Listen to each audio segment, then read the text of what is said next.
toujours vrai. Quand on y croit, Quand on y croit, il répondra. il répondra. C'est C'est merveilleux merveilleux ce que Dieu fait. Je crois que, Je je crois crois que que la Bible est est vraie.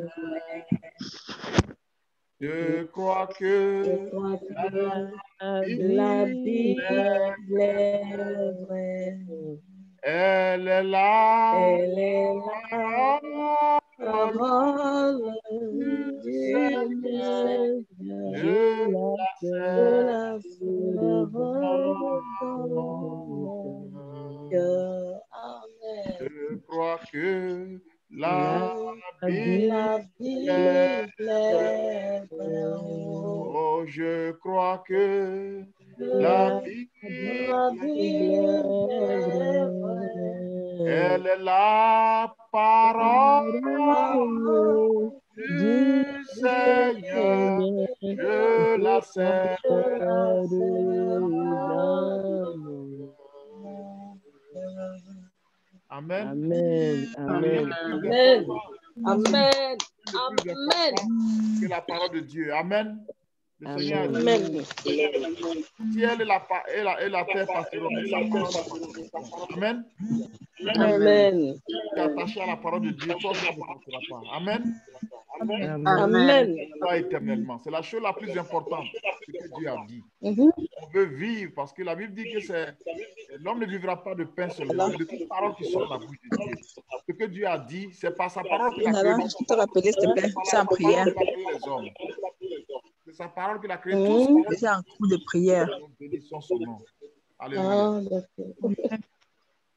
Alléluia. Amen. Donc, nous avons initié ce qu'on appelle les 9 mercredis de la préparation à l'enlèvement de l'Église. Amen. Parce que le Seigneur est à Amen. la porte.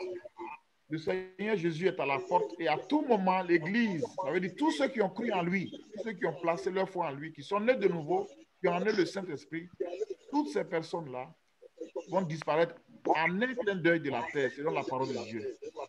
Et cet événement nécessite que nous nous préparons, parce que si nous ne sommes pas préparés, nous ne pourrons pas être enlevés quand la trompette sera sonnée par un archange. Donc c'est pour cela que nous avons initié cette série d'enseignements pour nous aider à savoir comment nous pouvons nous préparer à la rencontre du Seigneur si la trompette sonnait. Amen. Amen. Ceux ou ceux qui seront laissés vont connaître les moments les plus difficiles que l'humanité a connus.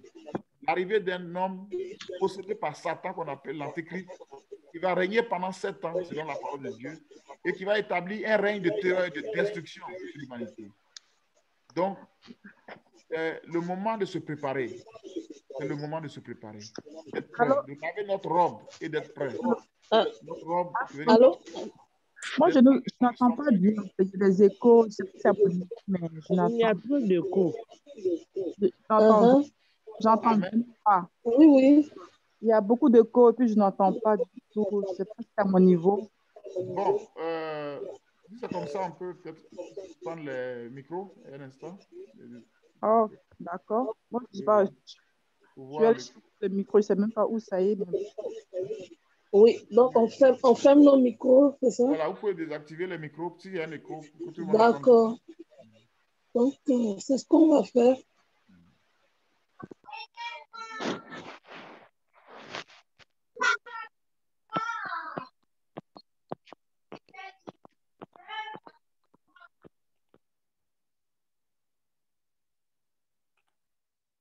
OK. Alléluia. Donc, s'il y a quelque chose, vous pouvez désactiver votre micro et me faire signe. Donc, je veux m'assurer que tout le monde entend bien. Amen. Dieu nous bénisse. Alors, donc, c'est les 9 mercredis de notre préparation. Aujourd'hui, nous sommes le 2e mercredi. Et ces 9 mercredis portent sur une série d'enseignements sur les chapitres 1, 2 et 3 du livre d'Apocalypse, le dernier livre de la Bible. Donc, aujourd'hui, nous allons lire le chapitre 1, le verset 9 à 20. Donc, notre lectrice va désactiver son micro et nous faire la lecture. Amen. Amen. Apocalypse 1, verset 9 à 20. Moi, Jean, votre frère, et qui est pas avec vous à la tribulation et au royaume et à la persévérance en Jésus, j'étais dans l'île appelée Patmos à cause de la parole de Dieu et du témoignage de Jésus. Je fus ravi en esprit au jour du Seigneur, et j'entendis derrière moi une voix forte comme le son d'une trompette qui disait, « Ce que tu vois, écris-le dans un livre et envoie-le aux 7 églises, à Éphèse, à Smyrne, à Pergame, à Thyatire, à Sardes, à Philadelphie et à Laodice. » Je me retournai pour connaître quelle était la voix qui me parlait. Et après m'être retourné, je vis 7 chandeliers d'or et, au milieu des 7 chandeliers, quelqu'un qui ressemblait à un fils d'homme, vêtu d'une longue robe et ayant une ceinture d'or sur la poitrine. Sa tête et ses cheveux étaient blancs comme de la laine blanche, comme de la neige. Ses yeux étaient comme une flamme de feu. Ses pieds étaient semblables à de l'airain ardent, comme s'ils eussent été embrasés dans une fournaise. Et sa voix était comme le bruit de grandes eaux. Il avait dans sa main droite 7 étoiles. De sa bouche sortait une épée aiguë à 2 tranchants. Et son visage était comme le soleil lorsqu'il brille dans sa force. Quand je le vis, je tombai à ses pieds comme mort. Il posa sur moi sa main droite en disant, « Ne crains point. Je suis le premier et le dernier et le vivant. J'étais mort et voici, je suis vivant au siècle des siècles. Je tiens les clés de la mort et du séjour des morts. Écris donc les choses que tu as vues et celles qui sont et celles qui doivent arriver après elles. Le mystère des 7 étoiles. » Oh my God, un instant. Le mystère. Merde. Pardon, hein, j'ai eu un problème avec mon.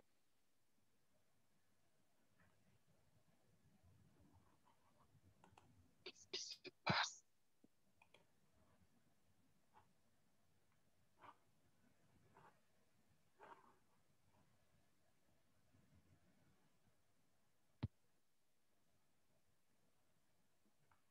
C'est pas vrai. Ça va, Vicky? Oui, j'ai un petit souci un instant. D'accord.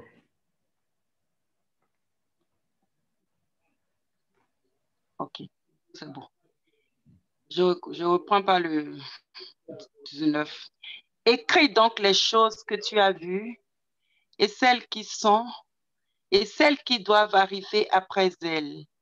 Le mystère des 7 étoiles que tu as vues dans ma main droite et des 7 chandeliers d'or.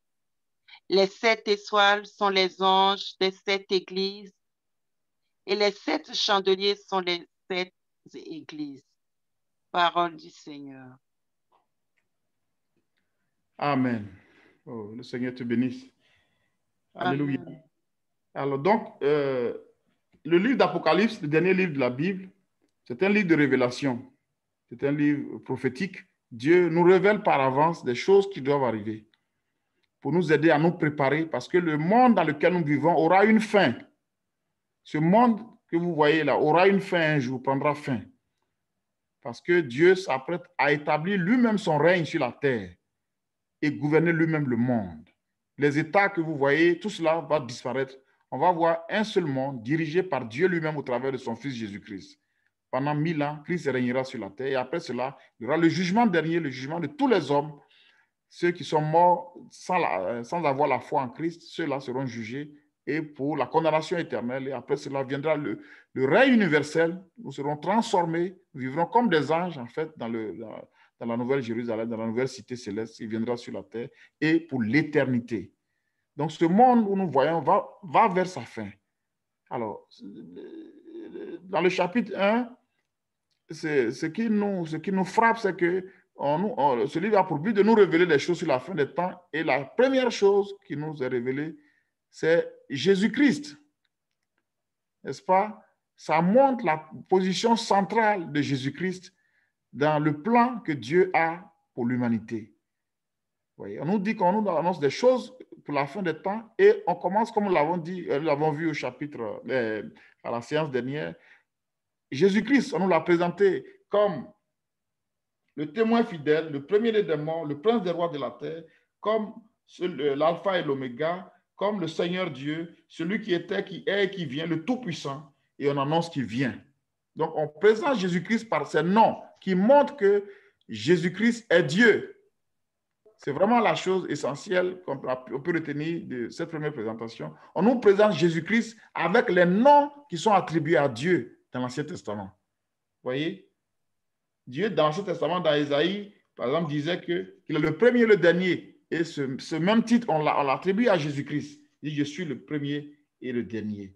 On dit que Dieu est le Seigneur, Adonai, dans l'Ancien Testament. On applique ce même titre à Jésus-Christ. Il est Dieu, ça veut dire Elohim, le Créateur. On applique ce même titre à Jésus-Christ.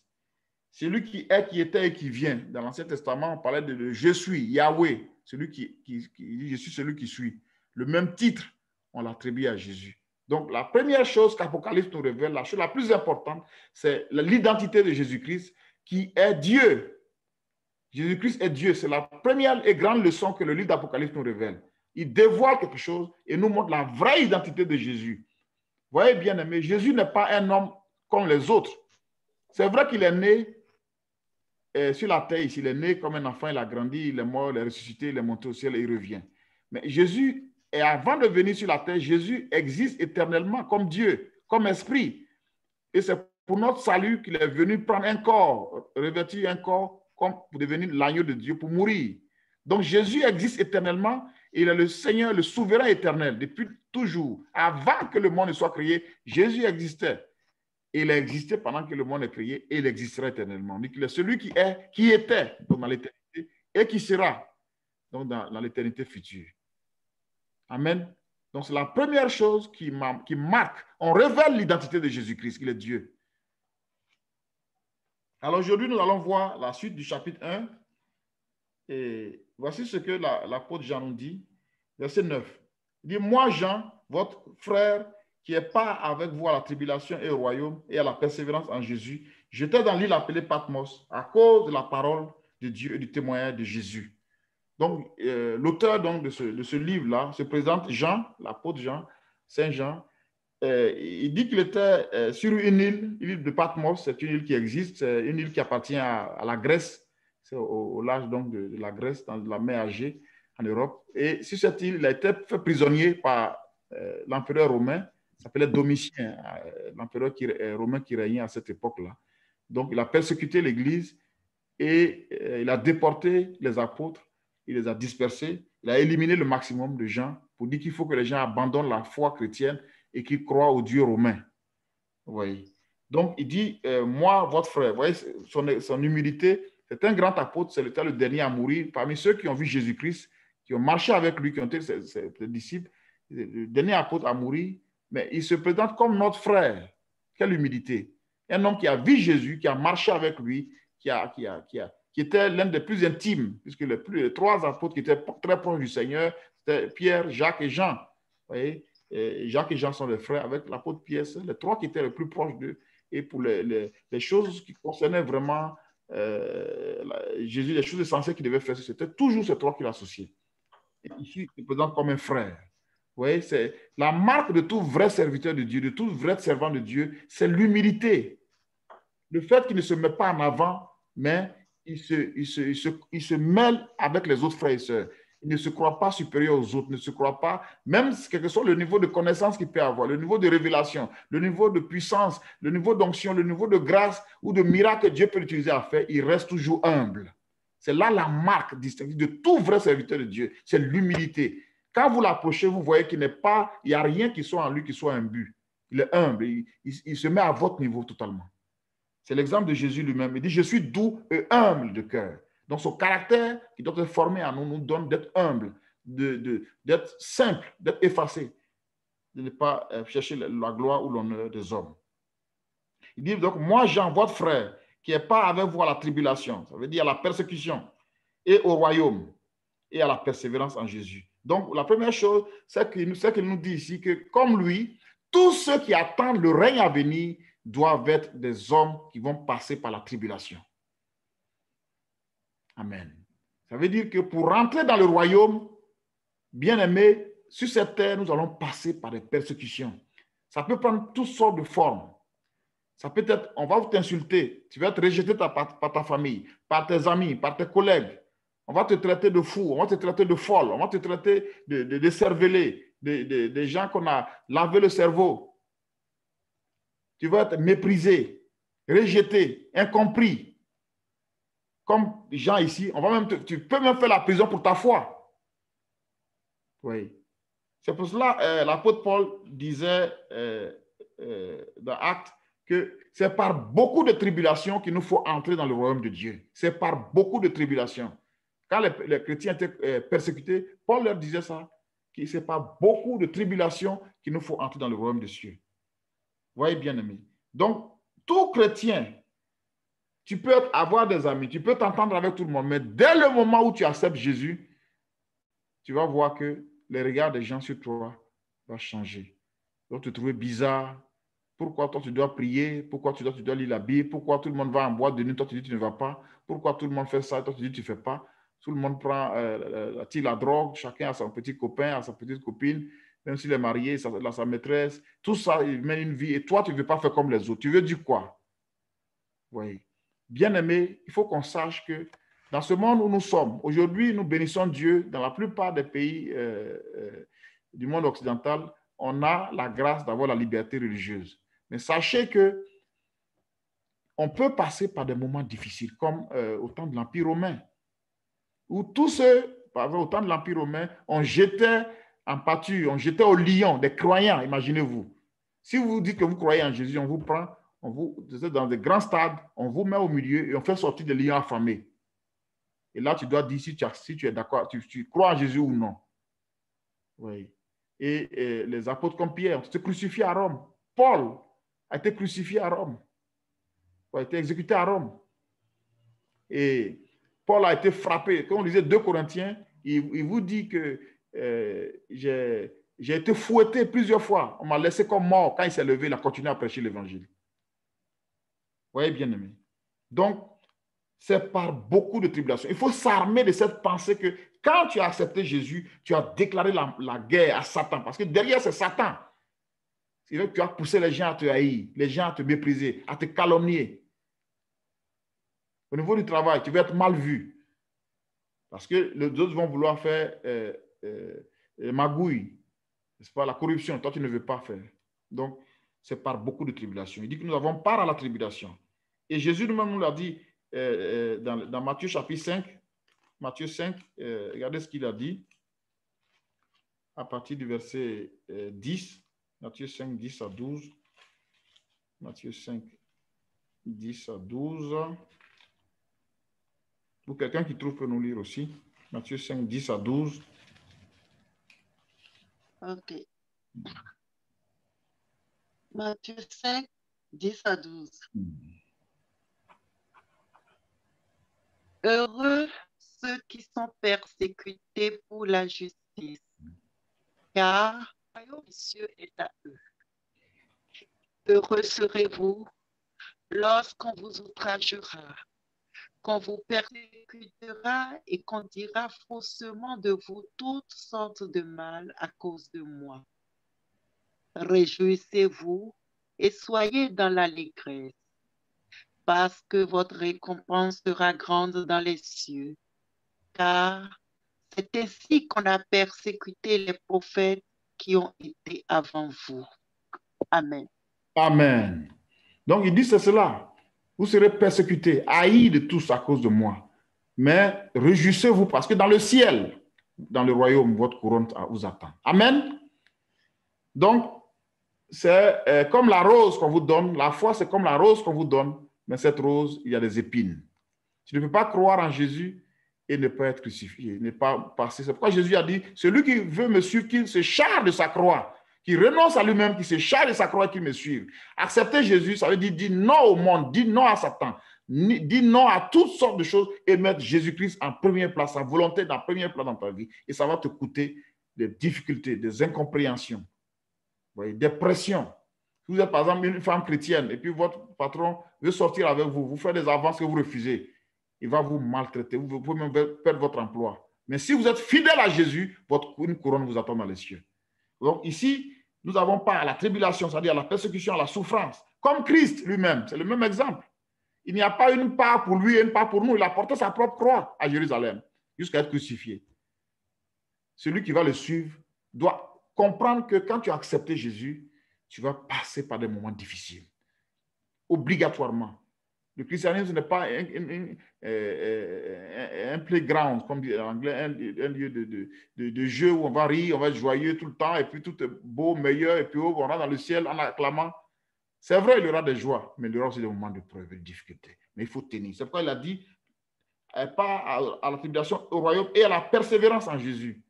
Ça veut dire que tu ne vas pas avoir part à la souffrance, mais pour que tu n'aies pas au royaume, n'est-ce pas? Mais il faut que tu persévères dans la foi, il faut que tu continues à croire, malgré le preuve, malgré les difficultés. Il faut continuer à garder la foi en Christ. C'est ça la persévérance.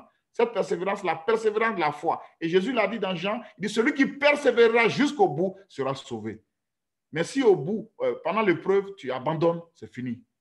Tu perds ta couronne dans les cieux. Tu perds l'héritage du royaume. C'est la persévérance, c'est la foi qui nous sauve. Et cette foi, elle doit être endurante jusqu'au bout.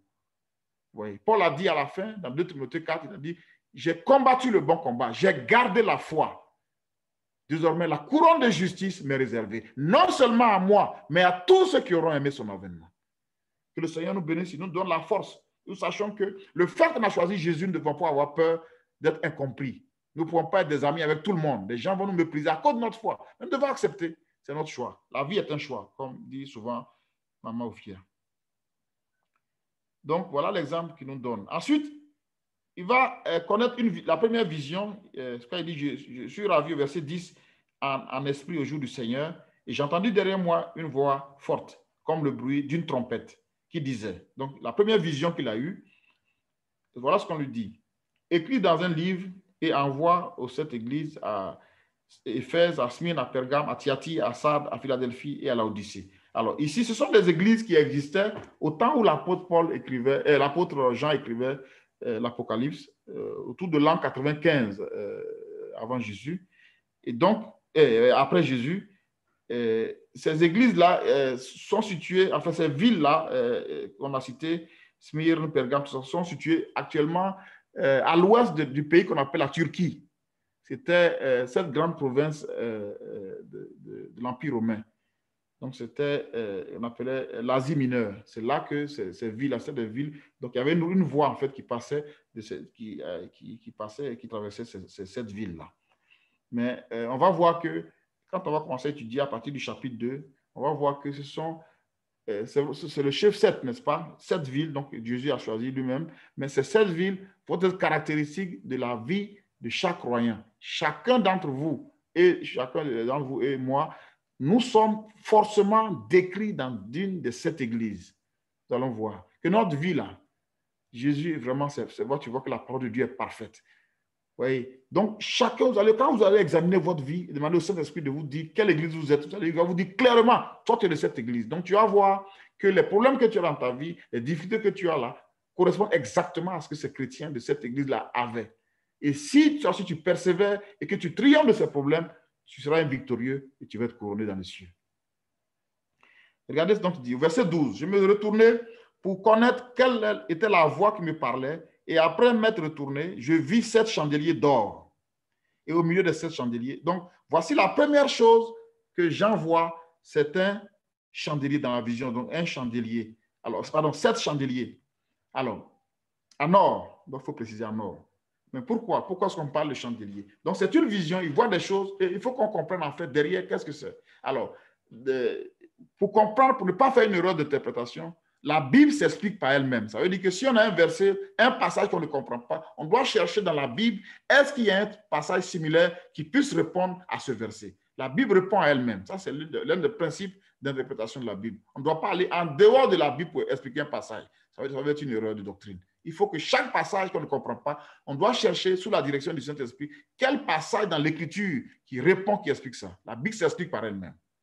Donc ici, il a une vision de 7 chandeliers d'or. Mais ça veut dire quoi? On peut voir, est-ce que dans la Bible, il y a eu une personne qui a eu une vision aussi de chandelier? On va regarder en or, on va regarder, et à partir de là, ça va nous aider à bien interpréter.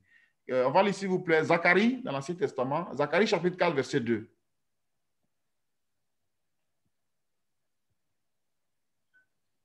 Zacharie 4, verset 2.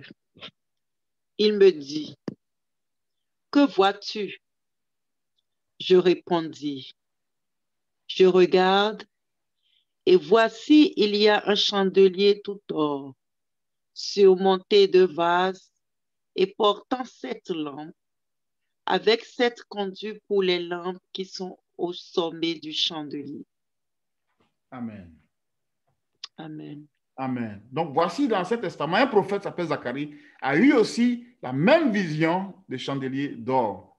Alors, le chandelier, vous savez que dans le tabernacle de Moïse, le temple que Dieu a demandé à Moïse de construire, et aussi dans le temple de Salomon, il y avait un chandelier, donc cette pièce en or avec 7 bras, n'est-ce pas, au bout desquels il y avait des lampes et qu'on alimentait avec de l'huile.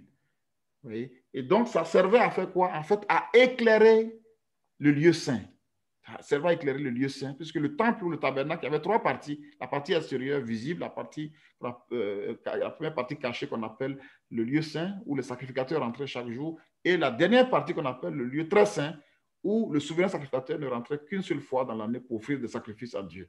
Donc, le chandelier était la pièce qui éclairait le lieu saint. C'était la seule pièce. Il n'y avait pas d'ampoule ni rien. C'était ça, ce système d'éclairage-là. Alors, qu'est-ce que ça signifie?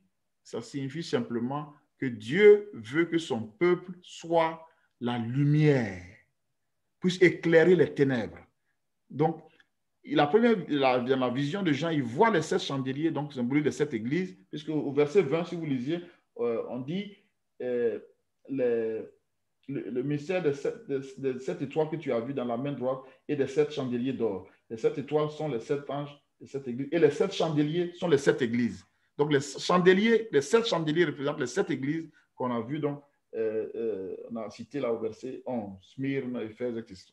Donc, ça veut dire que le rôle principal de l'église, c'est d'éclairer le monde. C'est pourquoi Jésus a dit dans Matthieu 5, verset 13, vous êtes la lumière du monde. Ça veut dire quoi? Ça veut dire que nous devons être les exemples que le monde va copier. C'est nous qui devons chasser les ténèbres. Vous savez, il y a 2 royaumes. Il y a le royaume de Dieu, que la Bible appelle le royaume de lumière, le royaume de justice, et il y a le royaume des ténèbres. Donc, Satan est le roi de ces ténèbres-là, le royaume du mal, vous voyez, de la rébellion contre Dieu, de la désobéissance contre Dieu, du péché, de l'iniquité, où on fait le mal, on ne s'occupe pas de Dieu. Oui. Mais nous qui sommes sortis de ce royaume-là, puisque avant on est né dans le royaume des ténèbres, mais quand on a accepté Jésus, il nous a délivrés de la puissance des ténèbres et nous a envoyés dans la lumière, dans le royaume de lumière, dans le royaume de Jésus. Donc nous sommes la lumière, puisque Christ, qui est la lumière, la véritable lumière du monde, nous éclaire. Et nous aussi, on doit éclairer les autres.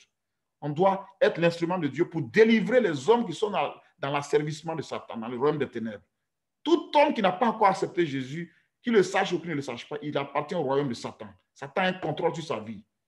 Mais le jour où il accepte Jésus-Christ, il ouvre sa vie à Christ comme le Seigneur et le Sauveur de sa vie, spirituellement, on ne le voit pas physiquement, mais spirituellement, son esprit quitte le royaume des ténèbres et rentre le contrôle de Christ par la puissance du Saint-Esprit. Donc, le chandelier, donc pour nous rappeler qu'en tant qu'Église de Jésus, notre rôle, c'est d'éclairer le monde, de gagner le monde à Christ, d'apporter la lumière de Christ partout où nous allons.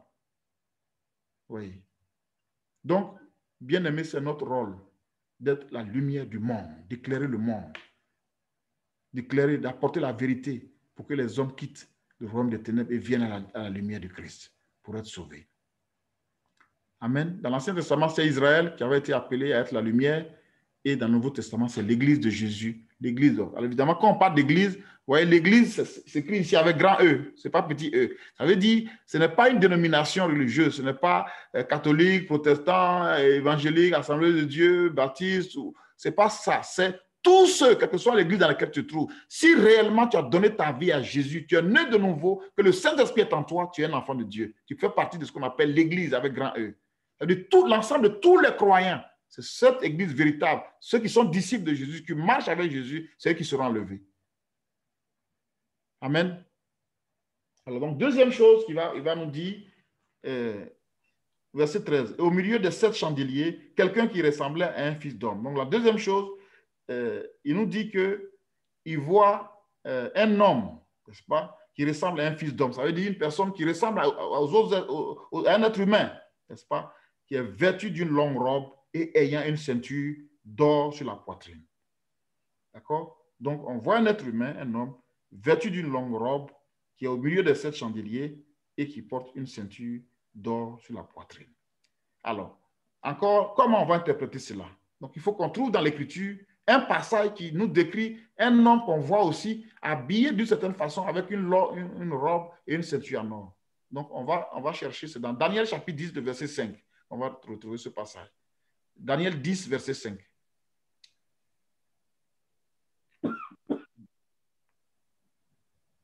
Daniel 10, verset 5. Je levai les yeux, je vis, et voici, il y avait un homme vêtu de lin et sur les reins une ceinture d'or du phare. Amen. Amen. Amen. Et dans le livre d'Apocalypse aussi, chapitre 15, verset 6. 15, verset 6. Apocalypse 15, verset 6. Et les 7 anges qui tenaient les 7 fléaux sortirent du temple, revêtus de lin pur éclatant et ayant des ceintures d'or autour de la poitrine. Amen. Amen. Amen. Donc, habillés en robe de lin pur et ayant une ceinture en or. Alors, bien-aimés du Seigneur, une chose qu'il faut comprendre, c'est que l'or, vous allez voir beaucoup l'or dans la Bible, l'or, ça se réfère à quoi? En fait, tout ce qui est rapporté à Dieu lui-même, tout ce qui est divin dans notre relation avec Dieu ou dans le choix, la désignation que Dieu fait d'un homme, il y a toujours quelque chose qui est rattaché à la divinité. Vous allez voir qu'on parle d'or. Vous voyez, on dit une personne avec une ceinture en or. Alors, ici, à votre avis, dans notre monde aujourd'hui, quelles sont les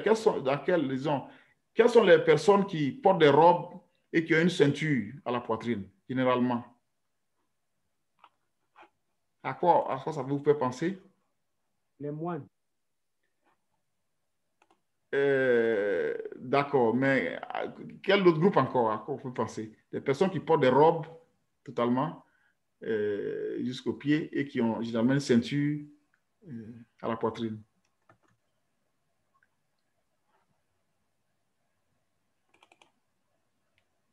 Des magistrats. D'accord? Oui. Des magistrats. J'ai une photo, je ne sais pas comment je peux la partager. Une seconde, je vais voir si je peux partager ma photo.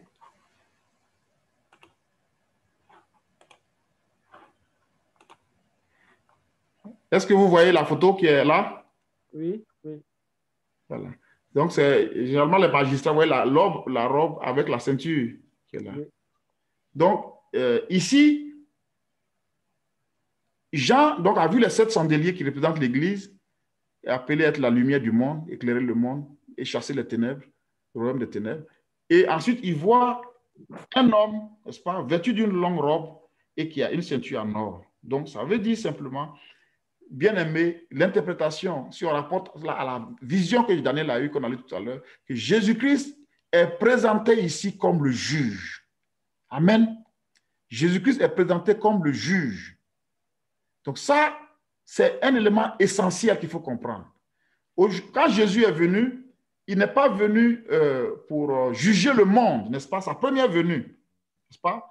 Il a dit, je suis venu non pour juger le monde, mais pour que le monde soit sauvé, n'est-ce pas? Ce qu'il a dit, par exemple, dans l'évangile de Jean. Il dit, je ne suis pas venu pour juger le monde, je suis venu pour sauver le monde. D'accord? Mais à sa seconde venue, il viendra comme le juge des hommes. Jésus vient venir pour juger. Pour juger. Et donc ça, c'est la chose que nous comprenons à partir de ce que Jean nous dit. Jean 3, par exemple, verset 17, il dit, Dieu en effet n'a pas envoyé son Fils dans le monde pour qu'il juge le monde, mais pour que le monde soit sauvé par lui. Ça, c'est la première venue. Mais la deuxième venue, il viendra comme celui qui va juger. Il va juger. Donc, il va commencer par juger l'Église, n'est-ce pas? Tout ce qui lui appartient. C'est pourquoi au chapitre 2, chapitre 3 d'Apocalypse, il va juger l'Église, il va examiner la vie de chaque croyant, chaque type de croyant, et va dire, toi, tu es dans telle église, toi, tu es dans telle église. Donc, voici ce que les choses que je te reproche. Je connais ta vie. Voici ce que je te reproche. Change cela pour que tu sois un victorieux, pour que quand je viendrai, je puisse te prendre. Oui. Donc, Jésus est le juge de son église. Ensuite, il va juger aussi les nations. Oui, du chapitre d'Apocalypse, chapitre 4 jusqu'au chapitre 20, on va voir que Jésus va mener une série de jugements. Vous voyez, la tribulation, avec tout ce qu'il va envoyer, les tonnerres et tous les sceaux, tout ce qu'il va avoir comme jugement sur la terre pendant le règne de l'Antéchrist, Jésus va exercer au nom du Père un jugement, des jugements contre les hommes. Il va juger aussi Satan à la fin du monde. Oui. Donc, Jésus se présente comme le juge que Dieu a établi. Regardez, on va lire Jean 5, verset 22. Jean 5, 22 et 27. Jean 5, 22 et 27. Et une autre personne va nous prendre Acte 17, verset 30 à 31. Acte 17, 30, 31. Jean 5, 22 et 27. S'il vous plaît. Jean 5, 20. Vas-y. 5, verset 27. 22 et ensuite 27. 22 et ensuite 27. Okay. Jean 5, verset 22. Le Père ne juge personne, mais il a remis tout jugement au Fils. Je continue? Oui, verset 27. Maintenant, 27. Et il lui a donné le pouvoir de juger parce qu'il est fils de l'homme. Amen. Donc, le Père ne juge pas, mais il a remis tout jugement au Fils. Vous voyez, bien aimé, si l'homme n'avait pas connu la chute, Jésus, Christ, le Dieu vivant, ne serait pas obligé de revêtir l'humanité. Dès le moment où il y a eu le péché, il fallait qu'il devienne notre Rédempteur, notre Sauveur. C'est pourquoi il a revêtu un corps humain, il est devenu un homme comme nous. Mais, comme il est devenu un homme comme nous, la Bible dit qu'il a été tenté en toutes choses sans commettre de péché. Donc, c'est un homme. Même s'il n'a pas perdu sa nature divine, il a toujours gardé sa nature divine, mais à partir du moment où il a revêtu l'humanité, il est capable de dire à un homme, mais quand tu vas devant lui, tu vas dire, mais, il va te dire, mais pourquoi tel jour-là, tu es allé commettre l'adultère? Tu vas dire, mais vraiment, j'étais trop tenté. Il va te dire, mais moi aussi, j'étais un homme comme toi, j'étais tenté, mais je n'ai pas fait. Donc, tu n'as pas de réponse à me donner. Or, si c'est Dieu lui-même en tant qu'esprit qui te dit, mais pourquoi tu as péché ce jour-là? Tu vas dire, mais moi, je suis homme, je suis faible. Toi, tu es Dieu, tu ne peux pas pécher, moi, je peux pécher. Donc, tu vois, Dieu est là, il parle, l'homme est là. Donc, on va dire, mais c'est déséquilibré. Lui, il est saint, il ne peut pas pécher, il est juste, il est parfait, et il veut juger un autre homme. Ça ne peut pas marcher. Donc, à partir du moment où Dieu est devenu un homme, il a été tenté, la Bible a dit, en toutes choses. Vous voyez, dans Matthieu 4, comment il a été tenté par Satan dans le désert. Il faut manger la nourriture, il faut te jeter, il faut te proclamer ceci. Tout cela, il a refusé. Donc, comme il a été tenté, il a expérimenté la vie, même la douleur, la souffrance, il l'a connue. Donc, tu ne peux pas venir raconter de n'importe quoi à Jésus. Comme il est fils de l'homme ici au verset 27, Dieu lui a donné le pouvoir de juger. Il est fils de l'homme. Il a la nature humaine. Acte 17, 30, 31.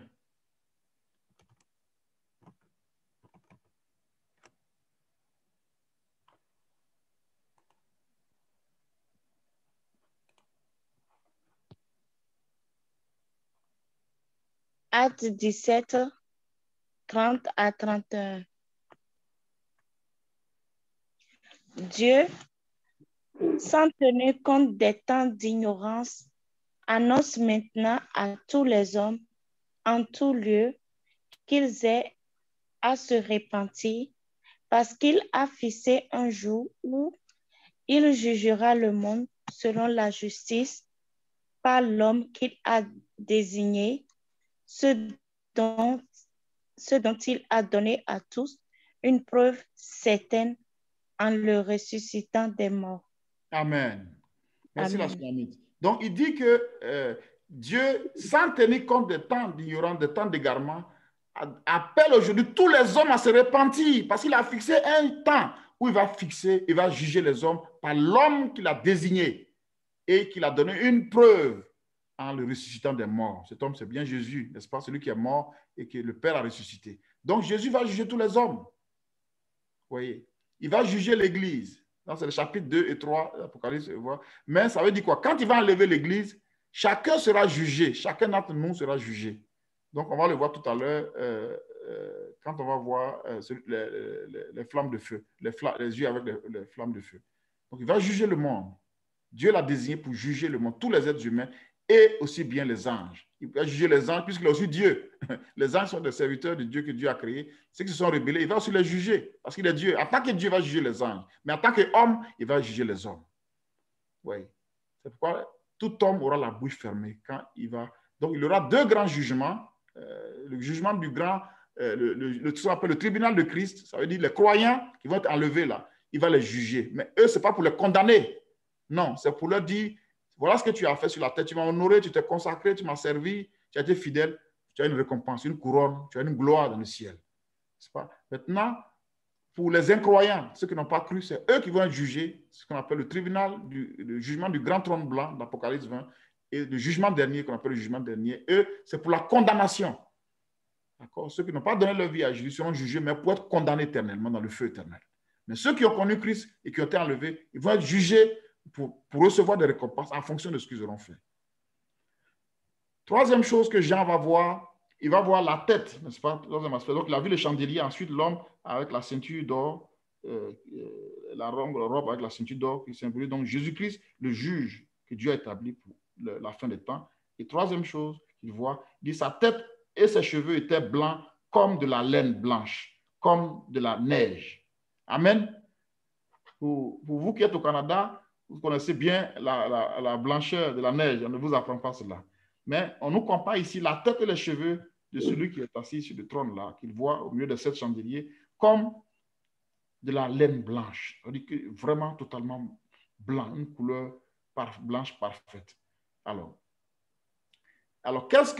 comment on peut interpréter ça? Il faut encore chercher dans la Bible une vision, une révélation qui s'est passée, où on a vu une personne avec une telle description. Regardez avec moi, Daniel 7, verset 9. Daniel 7, verset 9. Daniel 7, verset 9.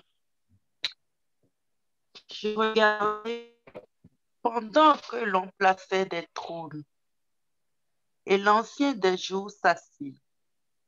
Son vêtement était blanc comme la neige, et les cheveux de sa tête étaient comme de la laine pure.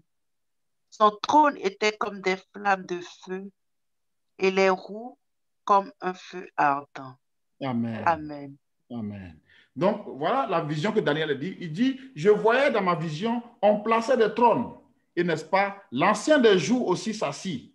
Et quand l'ancien des jours s'assit, qu'est-ce qu'il a vu? Il dit qu'il voyait, ses cheveux, n'est-ce pas, blancs, n'est-ce pas, comme l'ancien des jours s'assit. Son vêtement était blanc, comme la neige, comme tout à l'heure on a vu le vêtement, la robe. Ensuite, les cheveux de la tête étaient comme de la laine pure. Donc, voici le même exemple. Alors, ici, dans l'Ancien Testament, cette personne, c'est Dieu le Père lui-même. On dit qu'on place des trônes et ce qu'on appelle l'ancien des jours. Donc, c'est un titre donné à Dieu dans l'Ancien Testament qui veut dire, en fait, le fait que ces jours de son existence sont illimités. L'ancien des jours, celui qui est ancien en jour, qui a beaucoup de jours. Vous voyez? Donc, il est Dieu éternellement. Il n'a pas un nombre limité de jours, comme vous et moi, on peut être sur la terre et un jour finir nos jours. Mais lui, il est l'ancien des jours, c'est lui qui est éternel, n'est-ce pas? Qui vit éternellement. Donc, vous voyez, la même description qui est donnée à Dieu dans l'Ancien Testament est donnée ici à Jésus-Christ pour dire que Jésus est Dieu et il a une existence éternelle. Jésus-Christ a préexisté avant notre création. Il existe aujourd'hui, il existera toujours. Pourquoi Hébreux 13, verset 8 dit que Jésus-Christ est le même hier, aujourd'hui et éternellement. Donc, les cheveux blancs expriment, quand on a quelqu'un qui a des cheveux blancs, ça veut dire il est d'un âge avancé, mais aussi, c'est aussi signe de sagesse, n'est-ce pas? C'est aussi signe de sagesse. Ça veut dire que Jésus est digne en âge, mais il est aussi sage, il est rempli de sagesse. Donc, ce n'est pas un jugement comme ça qu'il va le faire, il va le juger avec sagesse. Vous voyez, ça rappelle Salomon, n'est-ce pas? Salomon a dit à Dieu, donne-moi la sagesse pour que je puisse juger ton peuple. Oui, on a besoin de sagesse pour savoir. Vous voyez, la sagesse de Salomon, on avait vu quand les deux femmes qui sont venues pour dire que chaque femme revendiquait un enfant, un bébé, et Salomon dit, ben, envoyez-moi l'enfant. Quand il a envoyé moi l'enfant, ils ont envoyé l'enfant, il a dit, bon, je vais découper l'enfant en deux. Et une femme a dit, oui, découpons-la. Et l'autre a dit, non, ne découpons pas. Salomon dit, celle qui a dit, il n'est pas découpé, c'est vrai, la vraie mère, n'est-ce pas? Et c'était une sagesse. Donc, le jugement de Salomon, cette sagesse infinie, cette grande sagesse que Dieu lui a donnée. Mais Jésus-Christ est le plus grand que Salomon. Il a dit aux Juifs, vous voyez, il y a ici plus grand que Salomon. Il a une sagesse plus grande. Alléluia. Un savoir-faire divin. C'est cette sagesse qu'il va utiliser pour juger les gens. Donc, la tête, les cheveux blancs, qui symbolisent donc ces jours, ces nombreux jours d'existence, mais aussi la sagesse qui les remplit. Oui. Les Juifs étaient étonnés quand ils le voyaient faire les miracles. Ils disent, mais d'où lui vient cette sagesse? On le connaît ici, le fils de Joseph et de Marie, ses frères sont, mais d'où lui vient cette sagesse? Jésus-Christ est l'homme sage. Donc, c'est ce que ce verset-là nous apprend. Ensuite, après sa tête, ses cheveux blancs, ses yeux étaient comme une flamme de feu. Ses yeux étaient comme une flamme de feu. Alors, on va aussi regarder dans quel passage on peut trouver une telle expression. Daniel 10, verset 6. Daniel 10, verset 6. Et Apocalypse 19, verset 12. Daniel 10, 6 et Apocalypse 19, 12.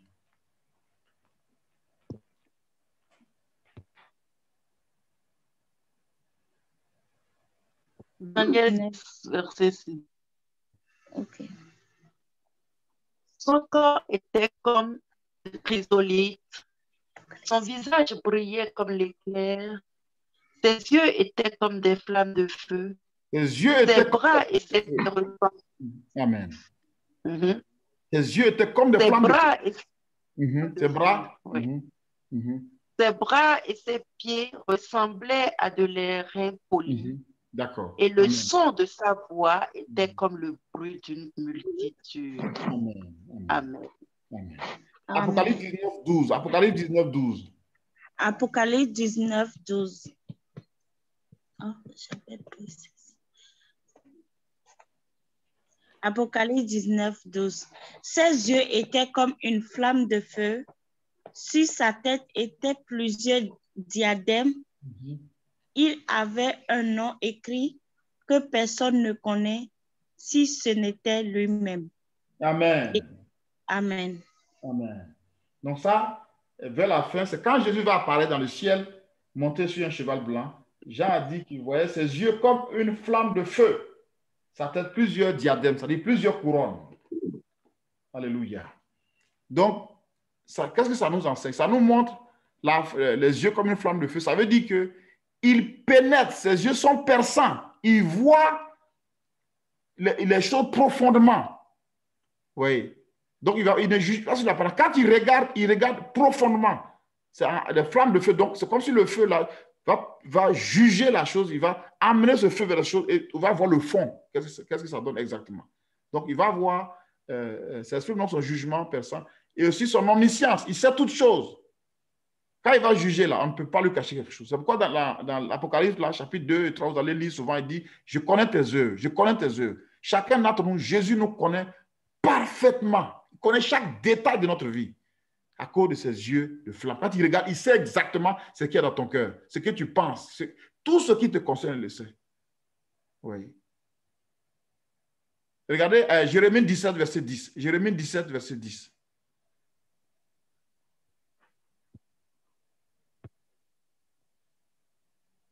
Et une autre personne prend Hébreu 4, Jérémie 17, 10 et Hébreu 4, verset 13. Jérémie 17, 10. Moi, l'Éternel, j'éprouve le cœur, je sonde les reins pour rendre à chacun selon ses voies, selon le fruit de ses œuvres. Amen. Amen. Moi, l'Éternel, je sonde les reins. Ça veut dire que je vois profondément ce qui est dans le cœur. Je vois tout ce qui est caché. Vous voyez, la Bible dit dans Hébreu 4, 13, qu'on devait lire, il dit Hébreu 4, Oui. 4, 10 ou 13? 13. 13. Hébreu 4, 13. Nulle créature n'est cachée devant lui, mais tout est à nu, à découvert aux yeux de celui à qui nous devons rendre compte. C'est ça.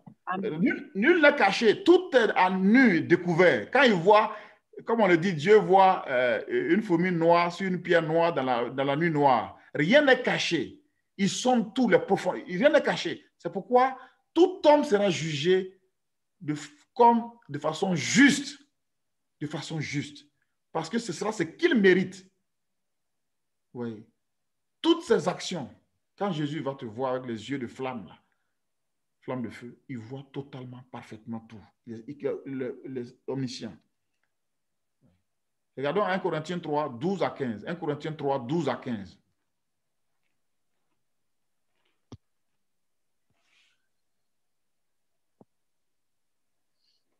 « 1 Corinthiens 3, 12 à 15. Or, si quelqu'un bâtit sur ce fondement avec de l'or, de l'argent, des pierres précieuses, du bois, du foin, du chaume, l'œuvre de chacun sera manifestée. Car le jour la fera connaître parce qu'elle se révélera dans le feu, et le feu éprouvera ce qu'est l'œuvre de chacun.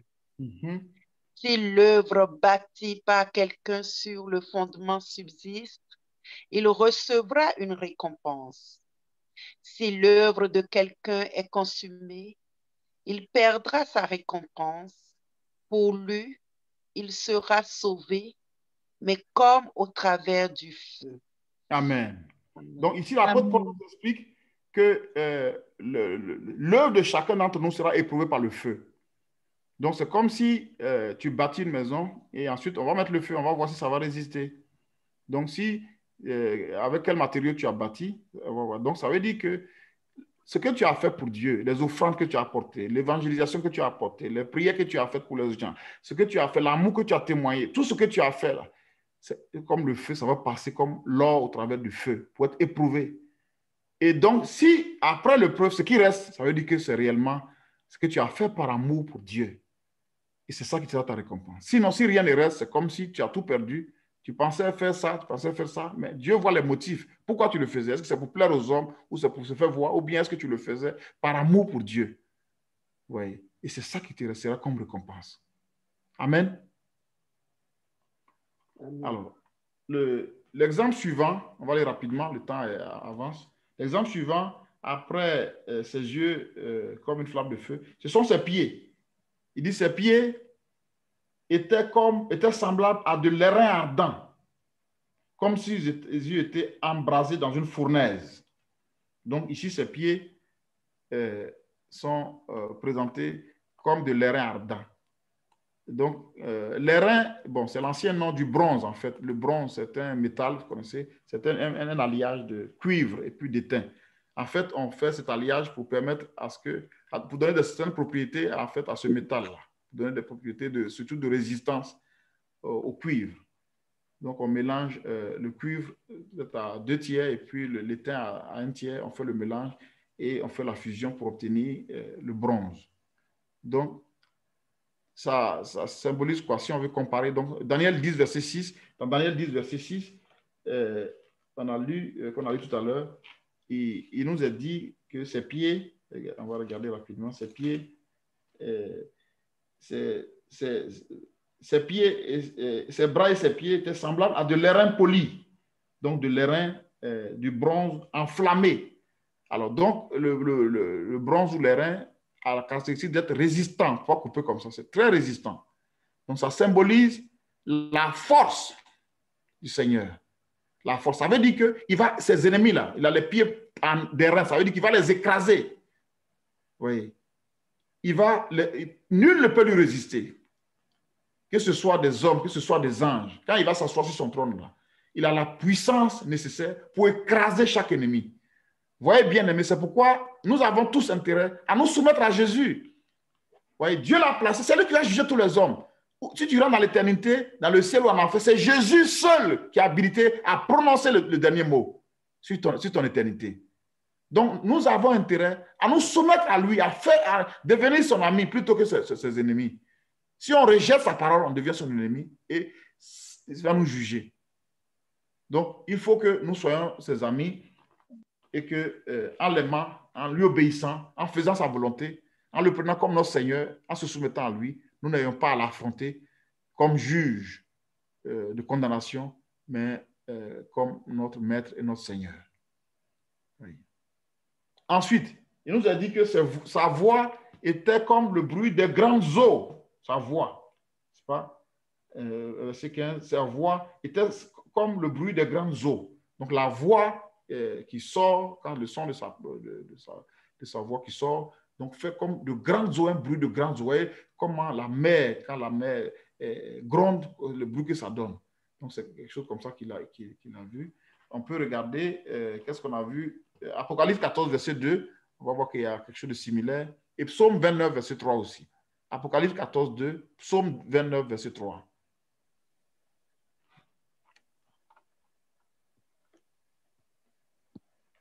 Apocalypse 14, verset 2. Et j'entendis du ciel une voix comme un bruit de grosses eaux, comme le bruit de grand tonnerre.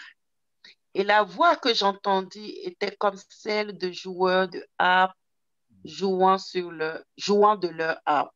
Amen. Amen. Du ciel, donc, une voix comme le bruit de grandes eaux. Psaume 29, verset 3. Psaume 29, verset 3.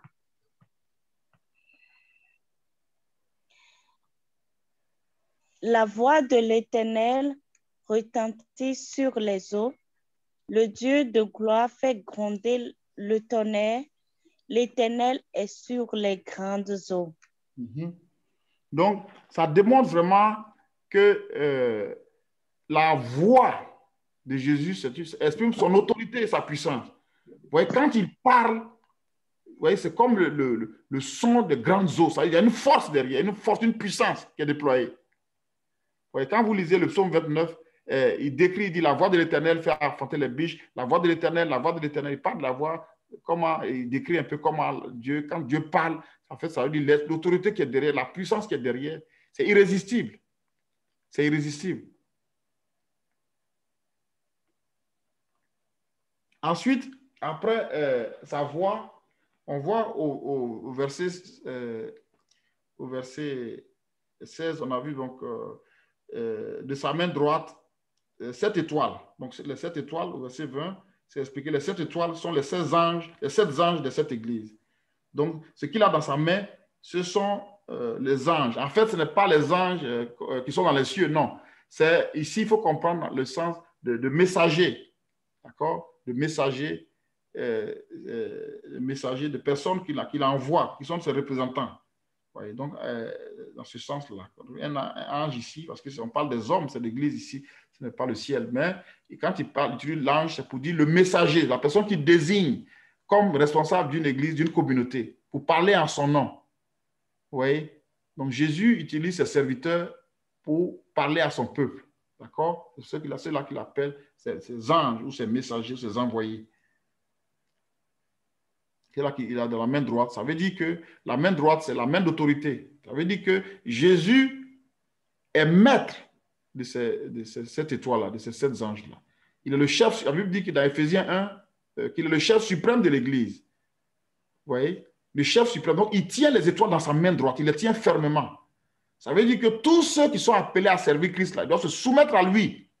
On ne peut pas être pasteur, on ne peut pas être évêque, on ne peut pas être quoi, et faire ce qu'on veut. Non.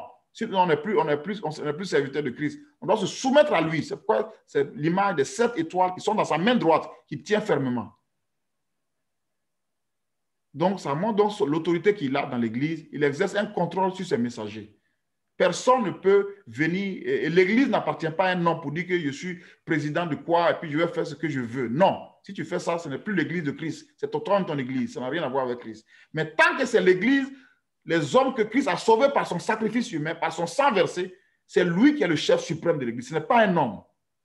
Aucun homme ne peut s'arroger la place que Christ a lui-même, parce que c'est lui seul qui est mort, c'est lui seul qui a versé son sang pour racheter des hommes et des femmes pour qu'ils lui appartiennent, pour qu'ils le servent toute l'éternité.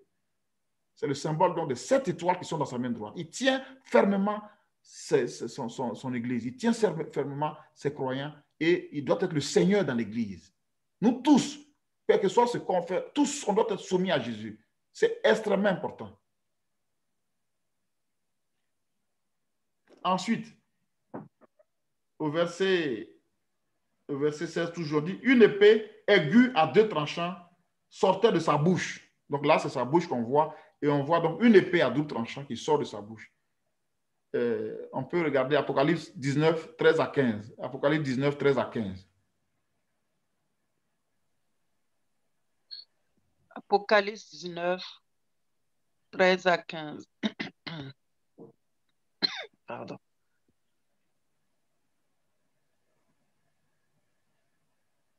Oh, pardon. Il est revêtu d'un manteau trempé de sang et il se nomme la parole de Dieu. Les armées du ciel le suivaient sur des chevaux blancs, vêtus d'un lin blanc et pur. De sa bouche sort un glaive acéré pour en frapper les nations. Il les mènera paître avec une verge de fer. Il foulera la cuve où bouillonne le vin de la colère du Dieu Tout-Puissant. Amen. Amen. Merci, Victor. Donc, de sa bouche, au verset 15, sortait une épée aiguë pour frapper les nations. Donc, ce n'est pas, c'est une vision. Il voit dans la bouche du Seigneur une épée à double tranchant. Ce n'est pas que Jésus a une épée dans ça. C'est une vision, une image que Dieu lui donne, mais c'est pour exprimer quelque chose, c'est pour symboliser quelque chose, pour montrer que, vous voyez, dans la parole de Dieu, si vous lisez Hébreux 4, verset 12, vous allez voir que l'épée, c'est la parole de Dieu. Amen. L'épée, là, c'est la parole de Dieu. Donc, dans sa bouche sort une épée. Ça veut dire que ça, à double tranchant, sa parole, là, elle juge comme elle peut sauver. Il frappe les nations avec sa parole. Donc, il a une autorité. Quand il parle, il exerce un jugement. Donc, la parole à double tranchant, ça veut dire la même parole de Jésus peut te justifier, la même parole de Jésus peut te condamner. Vous voyez? Donc, c'est là, Paul dit dans Ephésiens 6, verset 17 que l'épée de l'esprit est la parole de Dieu. Donc, l'épée, c'est la parole. Donc, elle a pour rôle soit comme un couteau, ça te permet de découper la viande, comme ça peut permettre à quelqu'un de prendre pour blesser. Ça peut faire du bien, ça peut faire du mal. Donc la parole de Jésus est une parole qui est puissante. Donc elle juge. S'il dit un mot sur toi, mon frère, ma soeur, ça en est fini pour toi. S'il dit aussi une parole de grâce, tu es un homme béni, une femme bénie. Oui. Donc on doit faire attention. Et Christ s'apprête donc à venir juger ses ennemis. Christ s'apprête, quand il va venir fondamentalement, tout ce qui se passe à partir d'Apocalypse, dans le livre d'Apocalypse, c'est fondamentalement le jugement que Christ va exercer, aussi bien sur les hommes que sur les anges. Sur son Église, il va le juger. Sur les nations du monde qui ne le connaissent pas, il va les juger. Sur l'Antéchrist, il va le juger, l'Antéchrist et le faux prophète. Il va juger Satan lui-même. Il va juger les hommes à la fin des temps, les gens qui ne sont pas sauvés, qui n'ont pas accepté, ils vont les juger dans le jugement dernier. Donc Jésus, il est venu premièrement comme un sauveur, mais quand il revient comme un juge. Il vient exercer son jugement. Et sa parole, bien-aimé, que Dieu nous fasse grâce, que ces paroles que nous adressons soient des paroles de grâce. S'il dit une parole de jugement, ce n'est pas bon. Oui. Regardez ce que Ésaïe a dit dans Ésaïe 11, verset 4. Ésaïe 11, verset 4 reprend la même pensée qui jugera le monde. Vous pourrez le lire. Donc, je termine rapidement avec la dernière image, son visage, n'est-ce pas? Il dit son visage est comme le soleil. Amen. Son visage est comme le soleil lorsqu'il brille dans sa force, à la fin du verset 16. Donc, ici, si on lit Apocalypse 10, verset 1, on peut voir aussi Apocalypse 10, verset 1, une image semblable qui nous aide à comprendre.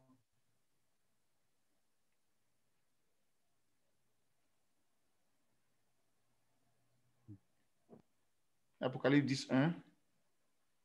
Et une autre personne peut nous prendre aussi Apocalypse 17, verset 2. Matthieu 17, verset 2.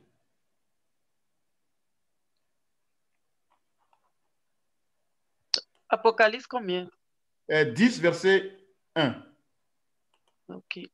Apocalypse 10, verset 1. Je vis un autre ange puissant qui descendait du ciel, enveloppé d'une nuée. Au-dessus de sa tête était l'arc-en-ciel, et son visage était comme le soleil, et ses pieds comme des colonnes de feu. Son visage comme le soleil, ses pieds comme... il vient pour exercer un jugement, oui. Matthieu 17, verset 2. Matthieu 17, verset 2. Il fut transfiguré devant eux, son visage resplendit comme le soleil, et ses vêtements devinrent blancs comme la lumière. Amen. Donc ça, c'est Jésus-Christ sur la montagne de transfiguration, où il avait vu parler avec Élie et Moïse. Et donc, il a été transformé, transfiguré. On voit son visage. C'était une image de la gloire qu'il allait avoir plus tard, vous voyez, dans le ciel. Regardez, on dit son visage était comme le soleil. Il ne peut pas supporter cela. Alors, pourquoi est-ce qu'on parle de ça? Le soleil exprime en fait la justice. On peut le lire, on va lire deux autres versets pour compléter. Psaume 37, verset 6. Psaume 37, verset 6. Et Psaume 84, verset 12. Psaume 37, 6 et Psaume 84, 12. Psaume 37, 6. Psaume 37, verset 6. Il fera paraître ta justice comme la lumière et ton droit comme le soleil à son midi. Donc, la justice, donc, le soleil exprime la justice. Ensuite, 84, 12. Car l'Éternel Dieu est un soleil et un bouclier. Amen. L'Éternel Dieu est un soleil. Oui, et un bouclier.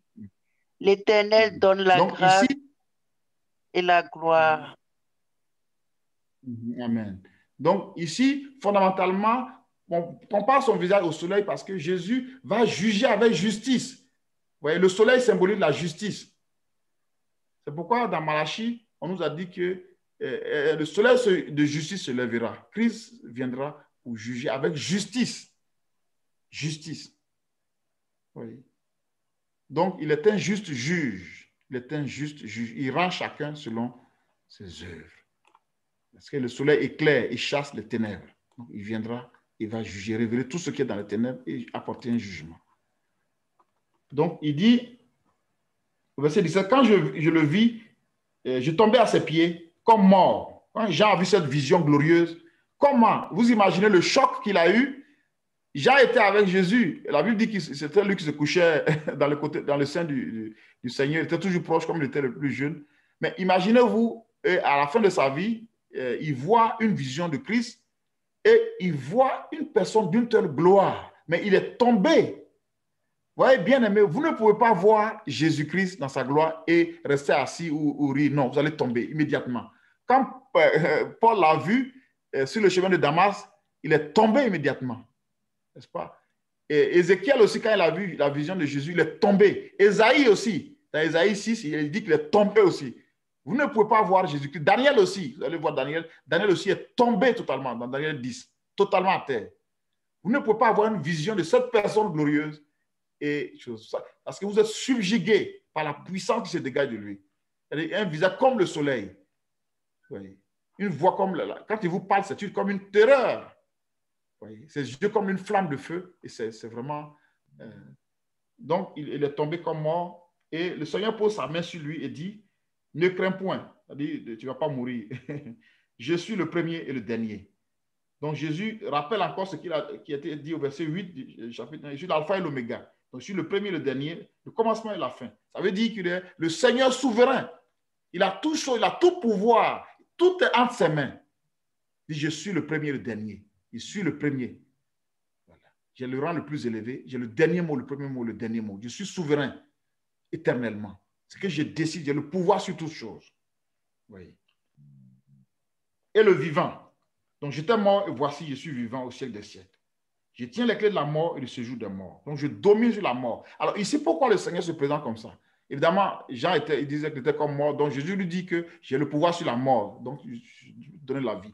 Mais lui-même, il dit que j'étais mort aussi et suis revenu à la vie.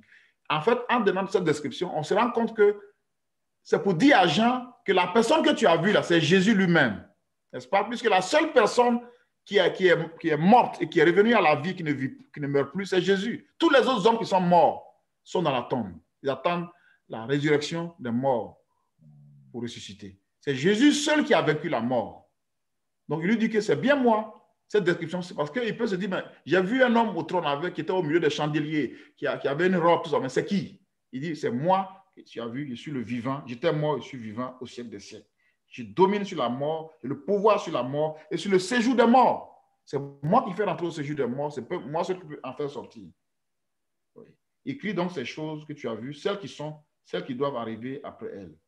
Le mystère des 7 étoiles que tu as vu, c'est, il explique, donc les 7 étoiles sont les 7 anges, donc les 7 serviteurs, les 7 messagers de Dieu, de Christ, et les 7 chandeliers, ce sont les 7 églises. Donc voici la fin de ce chapitre 1, qui nous présente fondamentalement dans cette grande vision de Christ glorifié, que Christ est le juge de son église, le juge du monde, le juge de Satan, le juge des anges, de l'antéchrist, et le juge des hommes, des morts qui sont morts sans être sauvés, qui vont ressusciter. On appelle la deuxième résurrection de l'Apocalypse 20 pour être jugé dans le temps de feu. Donc Jésus-Christ sera le juge de chacun de nos vies. Donc, bien aimés, ça nous appelle à faire attention à la façon dont nous vivons. Parce que quand il va nous juger avec justice. Que le Seigneur nous bénisse, qu'il nous donne la grâce de la sagesse de vivre de façon à ne pas être condamné par Christ, mais être sauvé par lui. Amen. Amen.